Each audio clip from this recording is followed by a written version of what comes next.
দুর্নীতি দমন কমিশন অনুসন্ধানে ঢাকা উত্তর সিটি কর্পোরেশনের প্রশাসক মোহাম্মদ এজাজের অনিয়ম পেলে ব্যবস্থা নেওয়া হবে বলে জানিয়েছেন স্থানীয় সরকার, পল্লী উন্নয়ন ও সমবায় উপদেষ্টা আসিফ মাহমুদ সজীব ভূঁইয়া। বৃহস্পতিবার সচিবালয়ে ১১ জেলার ৪৪টি উপজেলায় পাবলিক লাইব্রেরি উদ্বোধন অনুষ্ঠানে সাংবাদিকদের প্রশ্নের জবাবে উপদেষ্টা কথা জানান। এজাজের বিরুদ্ধে ক্ষমতার অপব্যবহার সহ নানাবিধ অনিয়ম, দুর্নীতি ও ঘুষ গ্রহণের অভিযোগের বিষয়ে তদন্তের সিদ্ধান্ত নিয়েছে দুদক।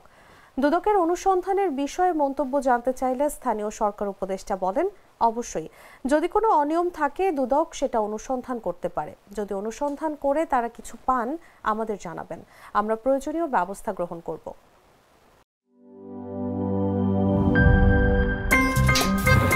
আমার একটা স্মার্ট সিদ্ধান্তে 25% গ্যাসের খরচ কমেছে। ভাবছেন কিভাবে?